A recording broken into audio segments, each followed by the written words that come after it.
मेरा नाम सविता है। माता पिता कितने शौक से अपने बच्चों की शादी करते हैं।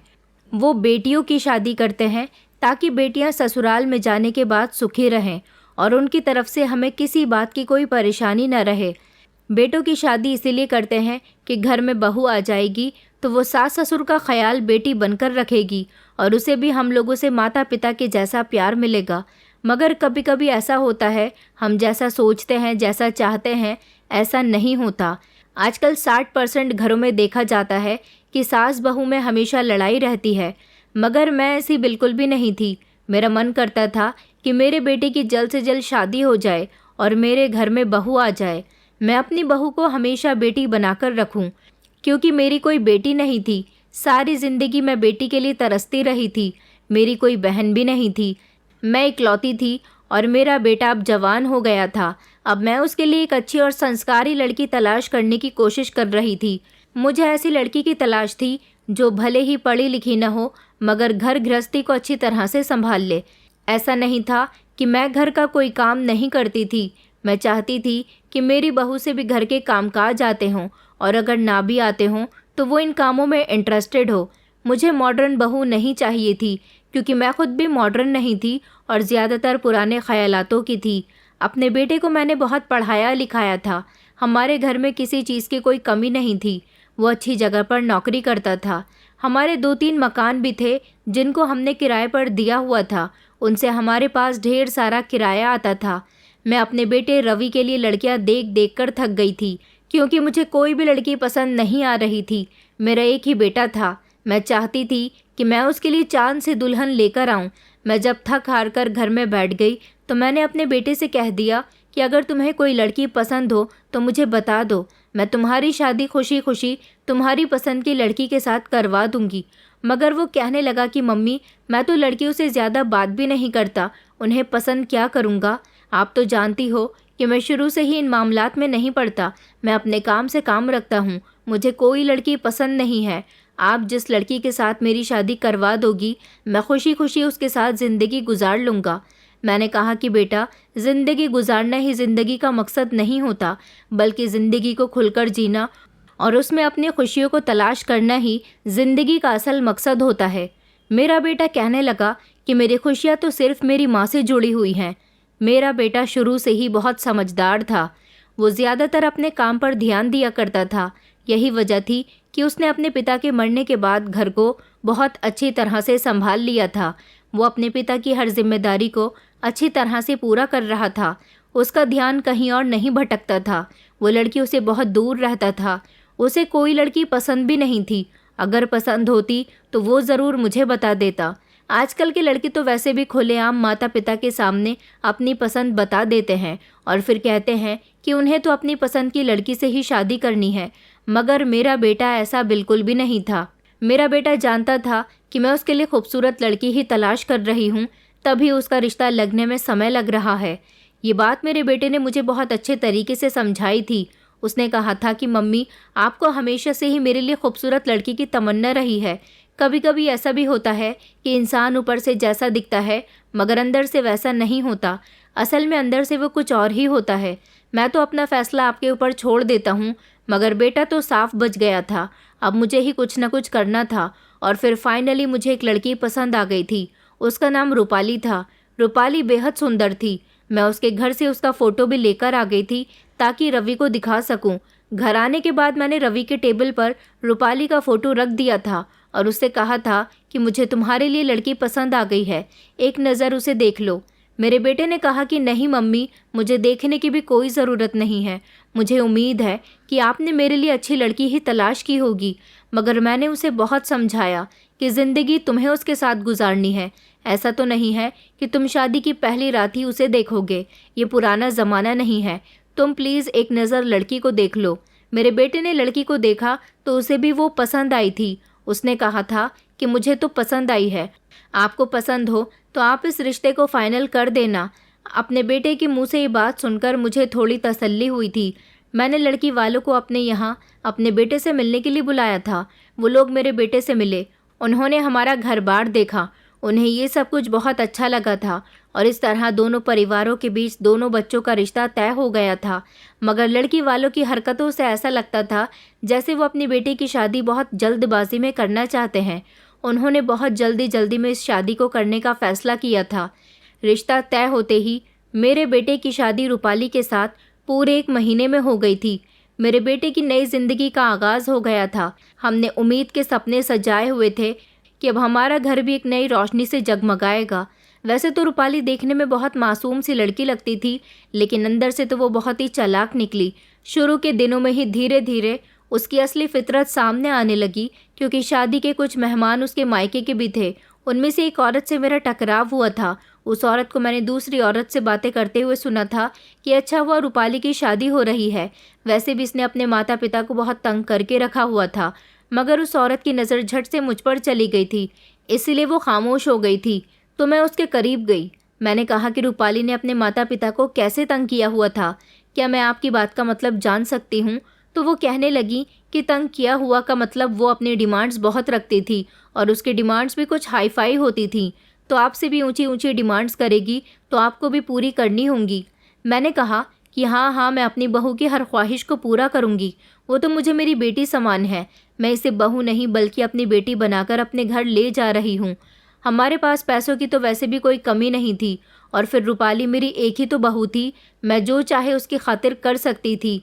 ऐसा लगता था वो औरत कहना तो कुछ और चाहती है मगर बोल कुछ और गई, क्योंकि उसने बात का रुख बदल दिया था और अब धीरे धीरे मेरी बहू की सारी हरकतें हमारे सामने खुलकर आने लगी थीं। रूपाली के बारे में आखिर उसके अपने रिश्तेदार ही ऐसा क्यों कह रहे थे कि वो जिस घर में जाएगी उनको नानी याद दिला देगी, क्योंकि तमीज़ नाम की कोई चीज़ इस लड़की के अंदर पहले से ही नहीं थी।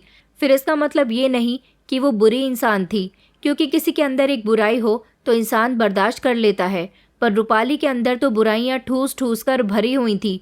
वो बहुत ही सुस्त थी। घर के किसी भी काम में हाथ बटाने का उसका कोई इरादा नहीं था। मैंने सोचा कि अभी उसकी नई नई शादी हुई है और वैसे भी शादी के बाद ससुराल में लड़कियों को एडजस्ट होने में टाइम लगता है, इसलिए वो भी धीरे धीरे करके एक एक काम काज को अच्छी तरह से समझ जाएगी। इसलिए मैंने कुछ दिन खामोशी रख ली थी, लेकिन जब उसकी सुस्ती और ज़िद दिन ब दिन बढ़ती चली गई तो मैंने धीरे धीरे उसे प्यार से समझाना शुरू किया, क्योंकि वो घर का कोई काम नहीं करती थी, बस सारा दिन अपने कमरे में आराम करती रहती थी। मैंने उससे कहा कि रूपाली बेटा, देखो ये तुम्हारा घर है, तुम्हें ही तो अब इस घर को संभालना है और मेरा बेटा अब तुम्हारा पति है, उसकी सेवा करना अब तुम्हारा कर्तव्य है और एक औरत के लिए अपने पति का ख्याल रखना बहुत ज़रूरी होता है। लेकिन मेरी बातों का रूपाली पर कोई असर नहीं होता था। वो मुझे ऐसे देखती थी जैसे मैं उस पर कोई जुल्म कर रही हूँ। उसका बिहेवियर तो हमेशा कड़क ही रहता था और वो मुझे ऐसे पलटकर जवाब देती थी कि मैं अंदर तक टूट कर रह जाती थी, क्योंकि ऐसी बदतमीज़ी तो हमारे पूरे ख़ानदान में कोई नहीं करता था।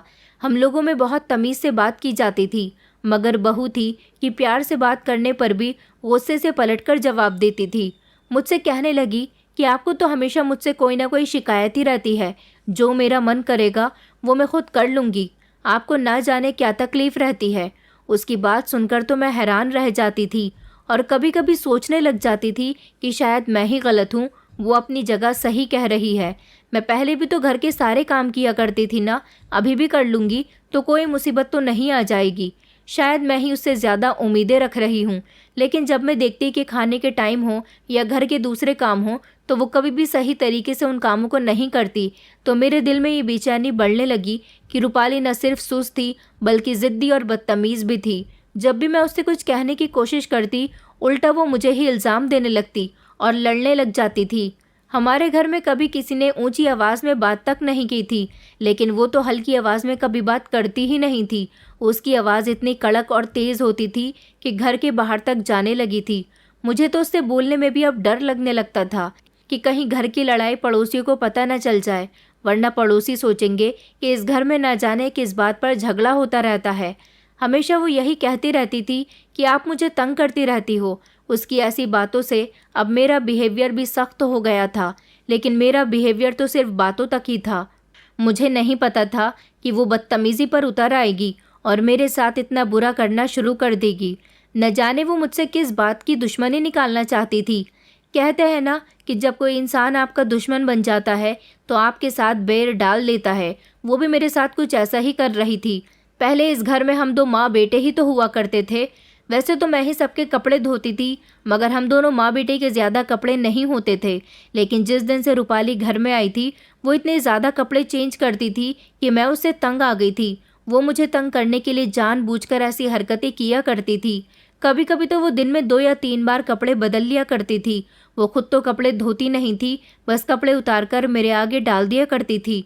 सर्दियों का मौसम चल रहा था, सारी ही टंकियों में ठंडा पानी आता था, इसलिए मैं गीज़र ऑन करके गर्म पानी लेकर कपड़े धोने लगी थी। एक दिन मैंने देखा कि रूपाली ने गीज़र बंद कर दिया और टंकी में ठंडा पानी आने लगा। मैं गई तो मैंने देखा कि गीज़र तो बंद है। मैंने कहा कि गीज़र ना जाने किसने बंद कर दिया। इतने में मैं दोबारा गीज़र खोलने ही वाली थी कि दोबारा से रूपाली आ गई और कहने लगी कि बिल क्या तुम्हारा बाप देगा, चुपचाप ठंडे पानी से ही कपड़े धो लो। मेरा पति मेहनत से कमाता है, तुम उसकी कमाई को बर्बाद कर रही हो। कोई ज़रूरत नहीं है गीज़र ऑन करके पानी इस्तेमाल करने की, इससे लाइट का बिल बढ़ता है। उसकी बातों को मैं खामोशी से सुनती रही। उसके अपने ही कपड़े ज़्यादा होते थे और अब वो मुझे इन कपड़ों को ठंडे पानी से धोने को कह रही थी। मैं बूढ़ी औरत थी, क्योंकि मेरा जवान बेटा था, अब मेरी उम्र हो रही थी। मगर कोई बात नहीं, जब उसने मुझे गीज़र ऑन नहीं करने दिया तो मैं अब सारे काम ठंडे पानी से ही करने लगी थी। ठंडे पानी से काम करने के बाद मुझे बहुत ठंड लगती थी। अब मैं कपड़े ही ठंडे पानी से नहीं धोती थी, बल्कि घर का सारा काम ही ठंडे पानी से किया करती थी। बर्तन धोना, साफ़ सफाई करना वगैरह वगैरह। मैं किचन में जाकर खाना बनाती। शाम के टाइम पर अंधेरा होने लगता तो मैं किचन की लाइट ऑन कर लिया करती थी। जब भी वो आकर किचन की लाइट झट से बंद कर देती और कहती, कहा है ना कि बिजली का फालतू इस्तेमाल मत किया करो। अब वो मेरे हर काम में टांग अड़ाने लगी थी। हमेशा मुझे मेरे ही बेटे की कमाई के बारे में बताती रहती थी। रवि मेरा बेटा था, जिसको मैंने पाल पोस कर बड़ा किया था, उसे पढ़ाया लिखाया, मगर मेरी बहू शादी होने के बाद उसकी हर चीज़ पर अपना कब्जा करना चाहती थी। मुझे तो जैसे वो इस घर का मेंबर समझती ही नहीं थी। बहू के ऐसे बिहेवियर और घर में ठंडा पानी से काम करने की वजह से अब मेरे हाथ पैर ज़्यादा नहीं चलते थे। लेकिन मुझे ऐसा लगने लगा था जैसे वो हर समय अपने दिमाग में मेरे खिलाफ प्लान बनाती रहती है। वो हमेशा मुझे दुख देने का कोई ना कोई नया तरीका निकाल लेती थी। उस समय बहुत सर्दी बढ़ रही थी, जनवरी का महीना था। बहू तो अपने कमरे में आराम से रूम हीटर चलाकर सारा सारा दिन कमरे में बैठी रहती थी, जबकि मेरे कमरे का रूम हीटर चलाने को वो साफ मना कर दिया करती थी कि रूम हीटर नहीं चलाना। एक दिन मेरा बेटा जल्दी काम से वापस आ गया और जब उसने देखा कि मैं ठंड में ठिठुर रही हूँ तो उसने कहा कि माँ, रूम हीटर क्यों नहीं चलाती, आज तो बहुत ठंड है। उसने झट से मेरे कमरे का रूम हीटर ऑन कर दिया। मैंने अपने बेटे से मना भी किया कि नहीं, रहने दो, मुझे ज़्यादा ठंड नहीं लग रही, लेकिन उसने फिर भी ज़बरदस्ती रूम हीटर ऑन कर दिया। उसके जाने के बाद बहू कमरे के अंदर आई और उसने कहा कि रूम हीटर बेटे के कहने के बावजूद भी मत खोलना, वरना अच्छा नहीं होगा। ये कहकर वो मेरे कमरे से चली गई। बहू की हरकतें बहुत बढ़ती जा रही थी। वो मुझे तंग करने का कोई बहाना नहीं छोड़ती थी। एक दिन तो मैं बाथरूम में नहाने के लिए चली गई। मैंने गीज़र ऑन करके एक बाल्टी गर्म पानी ले लिया था। मैं अपने कपड़े निकालने के लिए कमरे में आई तो देखा कि सारा का सारा गर्म पानी बहू ने फेंक दिया और कहने लगी कि कोई ज़रूरत नहीं है गीज़र का पानी इस्तेमाल करने की। मेरे मना करने के बावजूद भी तुमने गीज़र इस्तेमाल किया, अब तुम ठंडे पानी से ही नहाओ, यही तुम्हारी सज़ा है। मैं सारी ज़िंदगी सर्दियों में गर्म पानी से नहाती आई थी। मैं भले ही ठंडे पानी से सारे काम कर लेती, मगर कभी भी मुझसे ठंडे पानी से नहीं नहाया जाता था। आखिरकार मेरी उम्र हो गई थी। बहू कमरे में चली गई तो मैं खामोशी से किचन में चली गई और किचन में जाने के बाद मैंने गैस पर भगोने में पानी गर्म कर लिया। गर्म पानी का भगोना लेकर मैं बाथरूम में आ रही थी जब अचानक मेरा पैर फिसल गया। थोड़ा पानी छलककर मेरे ऊपर भी आ गया और बाकी का पानी फर्श पर गिर गया। मेरा पैर मुड़ गया। मैं ज़ोर ज़ोर से चिल्ला रही थी, मगर बहू अपने कमरे में बैठी हुई टीवी देखती रही। मेरे चीखने चिल्लाने की आवाज़ सुनकर भी वो बाहर नहीं आई। मुझे बहुत तकलीफ़ हो रही थी। मेरे बहुत गहरी मोच आई थी। मेरे पैरों पर भी पानी आ गया था और मेरे पैर भी जल गए थे, मगर बहू ने मेरी एक न सुनी। तभी अचानक पड़ोस की एक औरत मेरा चीखना चिल्लाना सुनकर हमारे घर में आ गई और उसने मुझे उठाया और मुझे मेरे कमरे के बिस्तर तक ले गई। कहने लगी कि आपकी हालत तो मुझे ठीक नहीं लगती, आपको डॉक्टर की ज़रूरत है। आप क्या कर रही थी? क्या घर में कोई भी नहीं है? इससे पहले मैं उनको जवाब देती जब मेरी बहू के कमरे से तेज़ तेज़ टीवी की आवाज़ बाहर आने लगी। रूपाली की आदत थी कि वो बहुत तेज़ आवाज़ से टीवी देखती थी। पड़ोसन समझ गई थी कि बहू कमरे के अंदर मौजूद है और टीवी देख रही है। ये सब देखकर उसे बहुत गुस्सा आया था। उसने कहा कि भाभी जी, आपको डॉक्टर के पास चलना चाहिए, मगर मैंने उसे साफ मना कर दिया। वो पूछने लगी कि आखिर आप कर क्या रही थी? मैंने उसे बताया कि गर्म पानी बाथरूम में लेकर जा रही थी। आज बहुत ठंड है कि सोचा गर्म पानी करके नहा लूं, मगर मैं गिर गई, पानी भी गिर गया और मेरे पैर में भी चोट लग गई। उस औरत को इस बात का अफसोस हुआ। वो कहने लगी कि आपने आखिर गर्म पानी किया ही क्यों? आपके घर में तो गीज़र लगा हुआ है। अब मैं उसे क्या बताती कि मैं बहू के आने के बाद अपने घर की हर चीज़ के लिए कितना तरस रही थी, मगर फिर भी वो औरत मेरे बिना कुछ बताए भी सब कुछ समझ गई थी। थोड़ी देर के बाद जब मेरा पैर थोड़ा ठीक हुआ तो वो वहाँ से चली गई थी। मैंने अपने पैर पर नारियल का तेल लगाकर उसकी मालिश कर ली थी। मेरे पैर की तकलीफ़ में थोड़ा फ़र्क आ गया था, मगर फिर भी मैं लंगड़ा लंगड़ा कर चल रही थी। जब रात को मेरे बेटे ने मुझे लंगड़ाते हुए चलते देखा तो वो मुझसे पूछने लगा कि आपके पैर में चोट कैसे आई। मैंने उसे बताया कि मैं गिर गई थी। उसने तभी अपनी पत्नी को आवाज़ लगाई और उससे कहने लगा कि माँ के पैर में चोट लग गई है और तुमने मुझे इस बारे में कुछ बताया भी नहीं। रूपाली ने रवि से कहा कि तुम्हारी माँ को बहुत शौक आता है घर के काम करने का। मैं तो उनसे मना करती हूँ कि घर के कोई काम मत किया करो, घर के काम करने के लिए मैं मौजूद हूँ ना, मगर ये मेरी सुनती ही नहीं है। मेरा बेटा रूपाली के सामने मुझे डांटने लगा कि इस उम्र में आपको काम करने की क्या ज़रूरत है। अब रूपाली आ गई है ना, वो सारे काम करती तो है। मैंने देखा था कि रूपाली ने बड़ी सफाई से झूठ बोल दिया था और वो एक शातिराना मुस्कुराहट से हंस रही थी। बस यही काफ़ी नहीं था, उसने मुझे परेशान करने की हर हद पार कर दी थी। रात के समय जब सारे काम से निपटने के बाद मैं अपने बिस्तर पर लेटने के लिए गई और मैंने अपना लिहाफ ओढ़ा तो अचानक मुझे कुछ अजीब सी स्मेल महसूस हुई। ऐसा लग रहा था जैसे ये स्मेल मेरे बिस्तर से आ रही है। मैंने ठंड की वजह से अपने पूरे शरीर पर लिहाफ ढका हुआ था। धीरे धीरे मेरे शरीर में खुजली होने लगी और फिर खुजली इतनी तेज़ हो गई कि मेरे पूरे शरीर पर लाल लाल निशान आ गए थे। मैं खुजाते खुजाते परेशान हो गई थी। न जाने ये सब क्यों और कैसे हुआ था, मेरी कुछ भी समझ में नहीं आ रहा था। मैं तो बिल्कुल ठीक थी। मुझे लगा कि शायद मेरे बिस्तर में कोई कीड़ा होगा, उसने मुझे काट लिया होगा। मैंने अपना पूरा बिस्तर तलाश कर लिया था, मगर मुझे कहीं भी कोई कीड़ा दिखाई नहीं दिया था।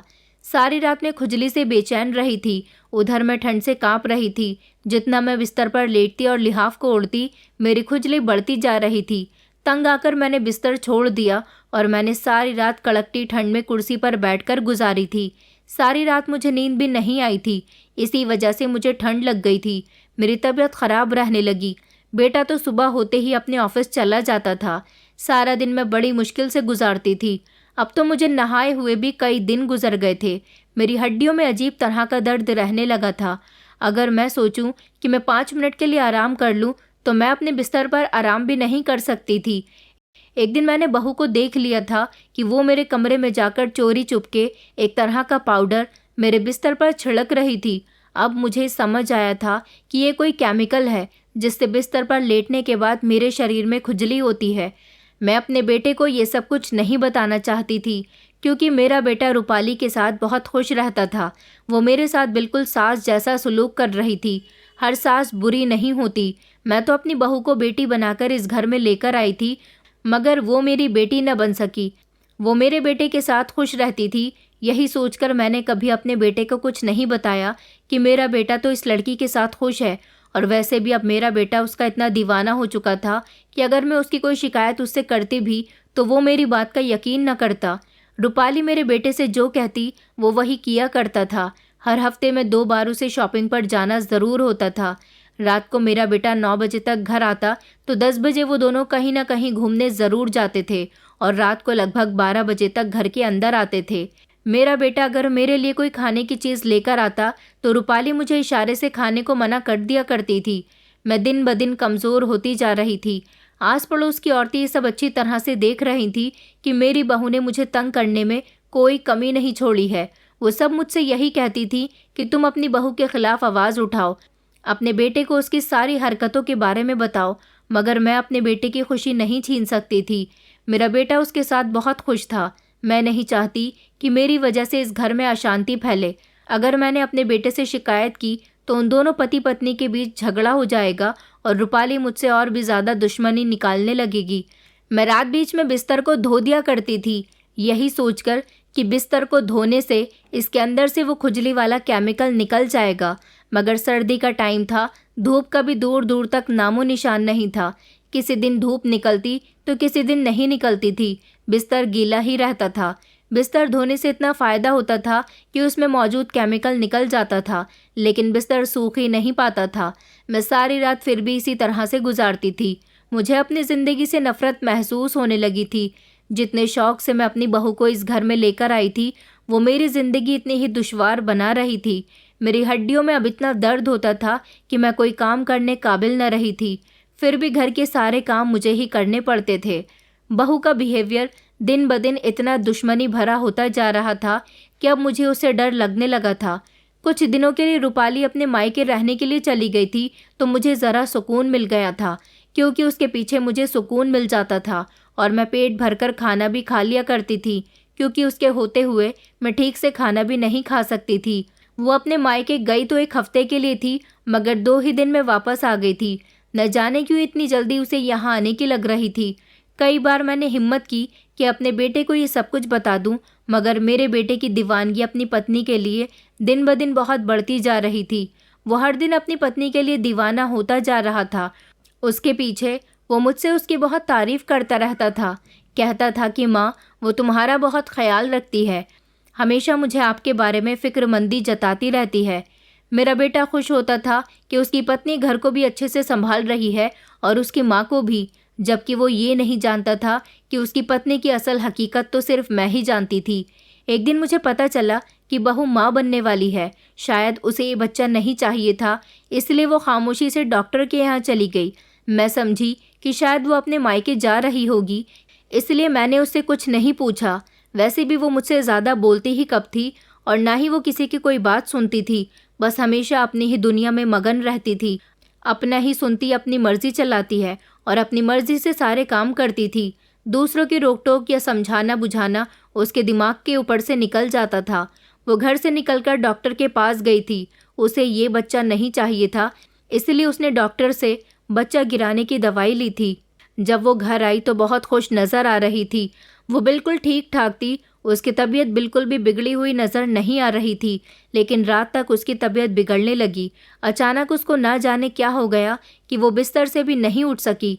मेरा बेटा घर आया तो उसे फ़ौरन अस्पताल लेकर भागा। अस्पताल जाकर पता चला कि उसने बच्चा गिराने की दवाई खाई थी, जिसकी वजह से उसकी तबीयत बिगड़ गई। ये बात मेरे बेटे ने सुनी तो आग बबूला हो गया और अपनी पत्नी से शिकायत करने लगा कि आखिर तुम्हें बच्चा गिराने की दवाई खाने की क्या ज़रूरत थी?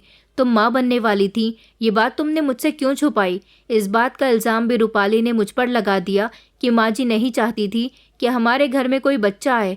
मैंने चौंक कर रूपाली की तरफ देखा और अपने बेटे की तरफ भी। मैंने कहा कि ये तुम क्या कह रही हो रूपाली? मैं भला ऐसा क्यों चाहूँगी? तो वो कहने लगी कि आप ही तो मुझे बच्चा गिराने की दवाई खाने के लिए ज़िद कर रही थी। मैंने कहा कि नहीं नहीं बेटा, ये झूठ बोल रही है। भला मैं ऐसा कैसे कर सकती हूँ? मेरा बेटा मेरी बात पर यकीन कर रहा था, मगर रूपाली ने बात को ऐसा घुमा फिरा दिया कि वो रूपाली की बात पर यकीन करने लगा।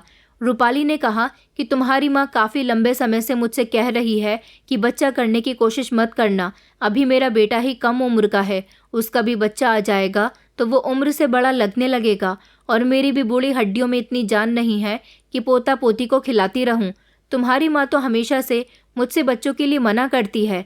मैंने कभी तुम्हें इस बारे में इसलिए नहीं बताया कि कहीं तुम्हें ये सब सुनकर गुस्सा ना आ जाए और तुम अपनी माँ को गलत न समझने लगो।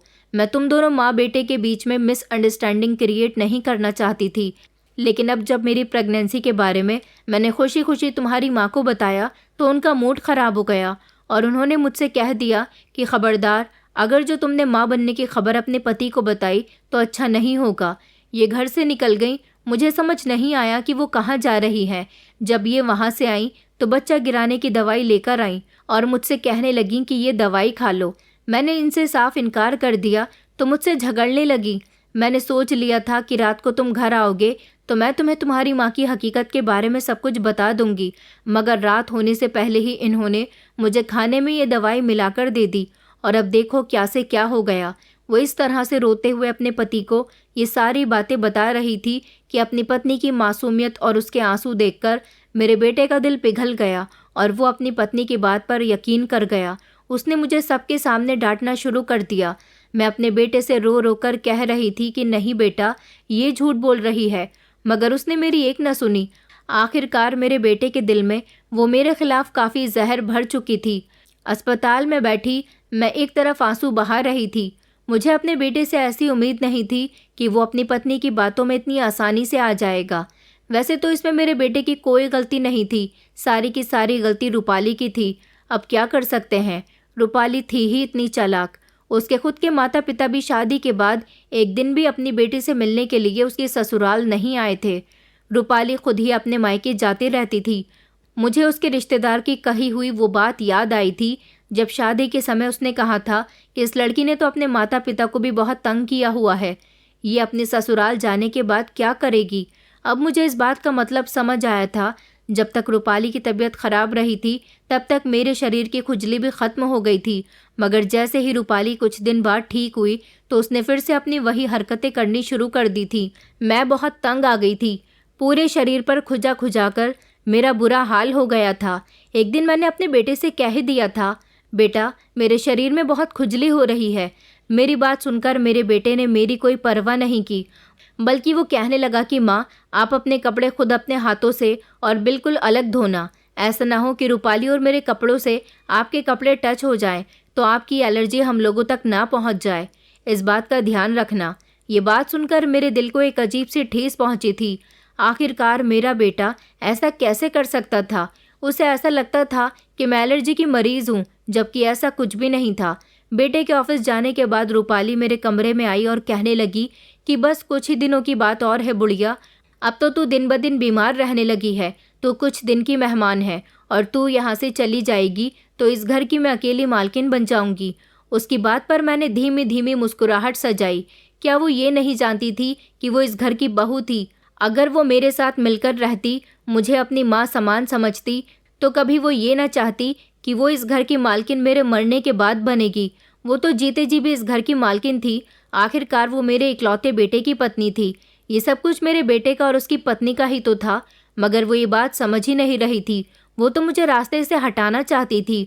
उसने मेरे शरीर में इतनी बीमारियां पैदा कर दी थी कि अब मैं बिस्तर से उठने काबिल भी नहीं रही थी, मगर फिर भी वो मेरे बेटे के जाने के बाद मुझसे कहती कि घर का काम करो, वरना दोनों समय का खाना नहीं दूंगी। मैं खुद अपने हाथों से खाना बनाती। वो खुद तो पेट भर के खाना खाती, मगर मुझे मामूली सा खाना दिया करती थी। कहती कि महंगाई के दौर में कम खाना खाया करो, वैसे भी तुम्हारी ज़िंदगी गुजर चुकी है, अब तुम्हें ज़्यादा जीने की ज़रूरत नहीं है। मेरी हड्डियों में इतना दर्द रहता था कि मैं रात को दर्द से तड़पती थी। बिस्तर में जाकर लेटती तो खुजली होने लग जाती थी। बिस्तर से बाहर निकलती तो ठंड लगने लगती थी। अब की सर्दियों का मौसम बहू के आने के बाद ऐसा लग रहा था जैसे जाने का नाम ही नहीं ले रहा। ऐसा लगता था जैसे दिन ब दिन ठंड बढ़ती चली जा रही है। बहू मुझ पर बहुत जुल्म ढा रही थी। हर दिन मेरा बड़ी मुश्किल से गुजर रहा था। मैं रोती रहती थी और यही सोचती थी कि क्या सच में हर घर की बहुएं ऐसी ही होती हैं। मुझे अच्छी तरह से याद था जिस समय मेरी सास जिंदा थी वो मेरे साथ बहुत अच्छे से पेश आती थी। मैंने उनका बेटी से भी बढ़कर ख्याल रखा था। न जाने मेरे भाग्य में ही रूपाली जैसी बहू क्यों लिखी हुई थी। हर रोज़ मैं अपने बिस्तर धोकर डाल देती थी। बहू ने इस बात की शिकायत भी रवि से कर दी थी। वो कहती थी कि तुम्हारी माँ पागल हो गई है, इतनी सर्दी में भी रोज़ अपना बिस्तर धोकर डाल देती है, बिस्तर सूखता नहीं और रात हो जाती है। इस तरह तुम्हारी माँ बीमार नहीं होगी तो क्या होगा। अब मैं अपने बेटे को क्या बताती कि तुम्हारी पत्नी मेरे साथ क्या क्या कर रही है। मैं तो सब कुछ खामोशी से बर्दाश्त कर रही थी। एक दिन मैं कड़कती ठंड में घर का सारा काम कर रही थी। उस समय मुझे बहुत तेज़ बुखार भी था। मैं भगवान से अपनी मौत की प्रार्थना कर रही थी, रो रो कर सारे काम कर रही थी। मेरे पड़ोस वाली औरत का हमेशा हमारे घर में आना जाना था। वो मुझसे बहुत हमदर्दी रखती थी, मगर अब बहू को वो भी बुरी लगने लगी थी कि वो हमारे घर ज़्यादा क्यों आती है। मैं अपनी किस्मत को बहुत रो रही थी। पानी में हाथ डालने का मेरा मन भी नहीं कर रहा था। बहू वॉशिंग मशीन भी इस्तेमाल करने नहीं देती थी। कहती थी कि घर में इलेक्ट्रॉनिक कोई भी आइटम इस्तेमाल नहीं होगा, जबकि खुद वो सारा दिन टीवी के सामने बैठी रहती थी। खिचड़ खिचड़ कर मैं घर के सारे काम कर रही थी जब अचानक घर के अंदर मेरा बेटा आ गया। उसने मुझे काम करते हुए देखा तो मेरा हाथ पकड़कर मुझे कमरे तक ले आया। उसने मुझे छुआ तो कहने लगा कि आपको तो बहुत तेज़ बुखार है और आप इतने बुखार में भी घर के कामकाज कर रही हो। बेटे की बात सुनकर मुझे बड़ी हैरानी हुई थी कि इस समय तो वो ऑफिस में होता है, वो घर में क्या कर रहा था, जबकि उसकी पत्नी कमरे में आराम से रज़ाई में लेटी हुई नींद ले रही थी। मेरा बेटा ज़ोर ज़ोर से अपनी पत्नी को आवाज़ लगाने लगा। इस समय न जाने मेरे बेटे को क्या हो गया था। उसका इस तरह से गुस्सा करना मेरी कुछ समझ में नहीं आया था। जब अपने पति की आवाज़ सुनकर रूपाली बाहर आई और कहने लगी कि क्या हुआ, किस बात का शोर मचाया हुआ है, तो मेरे बेटे ने चिल्लाकर कहा कि तुम्हें दिखाई नहीं देता माँ की कितनी तबीयत ख़राब हो रही है, उनको बहुत तेज़ बुखार है और तुम बिस्तर में आराम कर रही हो और मेरी माँ घर के सारे काम कर रही है।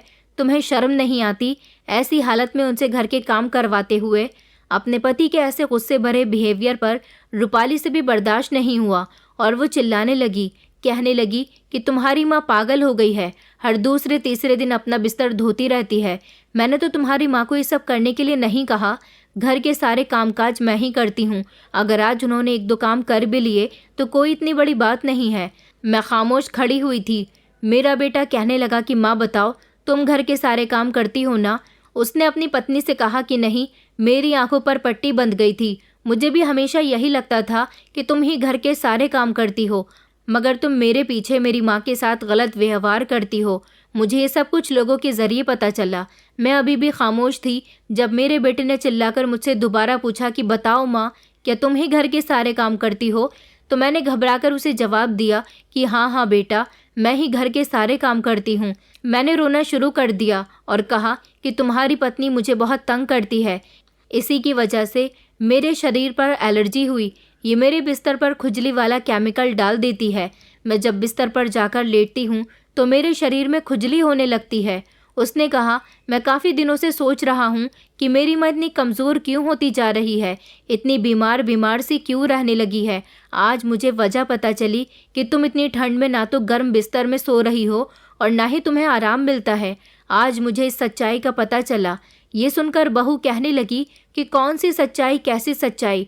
तुम्हारी माँ घर का कोई काम नहीं करती। तुम्हें मेरी बात पर यकीन नहीं आता, सारे काम मैं ही करती हूँ। उसने एक ज़ोरदार थप्पड़ अपनी पत्नी के मुंह पर मार दिया और उससे कहने लगा कि आज तुम्हारी वजह से मेरे दोस्तों के सामने मेरी बहुत बेइज्जती हुई। आज मैं जल्दी ऑफिस से घर आ रहा था, तभी मैंने अपने पड़ोस के दोस्तों को एक साथ बातें करते हुए देखा। मैं उनके करीब गया और उनसे जाकर कहने लगा कि यार, तुम लोग तो मुझे कहीं दिखाई ही नहीं देते, आजकल कहाँ रहने लगे हो? तो वो कहने लगे कि हम तो यहीं रहते हैं, मगर हम तुमसे कोई मतलब नहीं रखना चाहते। उनकी बातें सुनकर मैं चौंक गया था। मैंने कहा, आखिर तुम्हारी बात का क्या मतलब है? तो उन्होंने कहा कि यार, तुम कैसे इंसान हो, अपनी माँ का बिल्कुल भी ध्यान नहीं रखते। इस उम्र में तुम्हारी माँ को तुम्हारे सहारे की ज़रूरत है और तुम हो कि अपनी माँ की कोई फिक्र ही नहीं करते, बस अपनी पत्नी के कहने में रहते हो। मैंने उनसे कहा कि आखिर क्या बात है, मैं तो अपनी माँ का बहुत ख्याल रखता हूँ, तुम लोग क्या कहना चाहते हो? उन्होंने कहा कि दरअसल हमारी माँ तुम्हारे घर आती जाती रहती है, तो उन्होंने तुम्हारी माँ को घर के सारे कामकाज करते हुए देखा। वो बेचारी बूढ़ी औरत सर्दी में ठिठुरते हुए घर के सारे काम करती है, बीमार रहती है। तुम्हारी पत्नी उन्हें खाना तक नहीं देती, उन पर बहुत अत्याचार करती है। तुम्हारी माँ बेचारी किस तरह रो रो कर अपनी ज़िंदगी गुजार रही है, ये सारे आस पड़ोसी बड़ी अच्छी तरह से जानते हैं। एक तुम हो जिसे अपनी माँ का दर्द दिखाई ही नहीं देता। तुम्हारी पत्नी की ज़िंदगी तो बड़ी आराम से गुजर रही है। हम तुम्हारे दोस्त हैं। हमारी माँ ने कहा कि हमें तुम्हारे साथ दोस्ती नहीं रखनी। वो कहती है कि अगर हम भी तुम्हारे कांटेक्ट में रहे तो हम भी तुम्हारे जैसे ही हो जाएंगे। तुम्हें अपनी पत्नी की ऐसी हरकतों पर रोक लगानी चाहिए। हमारी माँ कहती है कि अगर आने वाले समय में हमने भी रवि के जैसी संगत ले ली और हमारी पत्नी ने भी हमारी माँ के साथ ये सब कुछ किया तो क्या होगा। इसलिए उन्होंने कहा कि हमें तुमसे दूरी बनाए रखनी है। अगर हमने भी अपनी पत्नी को पूरी छूट दे दी तो हमारी माँ का हाल भी रवि की माँ के जैसा ही हो जाएगा। ये सब सुनकर तो मुझे एक ज़ोरदार झटका लगा था। मुझे उम्मीद नहीं थी कि मेरी माँ के साथ मेरे ही घर में ऐसा होता है। मैं यहाँ खामोशी से आया तो मैंने देखा कि मेरी माँ अभी भी ठंड में ठिठुरते हुए सारे काम कर रही है। मुझे इस बात पर गुस्सा आया और देखा कि तुम अपने कमरे में मौजूद हो। तुम्हें शर्म आनी चाहिए, मेरी बूढ़ी माँ को इतना सताते हुए। बताओ तुम्हें ये सब कुछ करके क्या मिला? इस बात पर रूपाली ने मेरे बेटे से बहुत बदतमीज़ी की थी। इस बात से ये क्लियर हो गया था कि वो सच में उसकी माँ के साथ भी बहुत गलत कर रही थी, क्योंकि रूपाली का बिहेवियर ही ऐसा था। लोगों की सही बात भी उसकी समझ नहीं आती थी। वो हमेशा लड़ने झगड़ने पर और अपनी दुश्मनी निकालने पर उतर आई थी। वो मेरे बेटे से इतनी बदतमीज़ी कर रही थी कि मेरे बेटे से बर्दाश्त नहीं हुआ। भगवान की कृपा से आज बेटे के सामने सारी सच्चाई खुलकर आ गई थी। मैंने भी कोई कसर नहीं छोड़ी। मैंने बेटे को सब कुछ बता दिया कि तुम्हारी पत्नी अब तक मेरे साथ क्या क्या कर चुकी है। ये सब कुछ सुनकर रूपाली का तो पारा हाई हो गया था। वो रवि से कह रही थी कि मैं झूठ बोल रही हूँ, मगर मेरी पड़ोसन ने जो देखा था उनके बेटे रवि को सब कुछ बता चुके थे।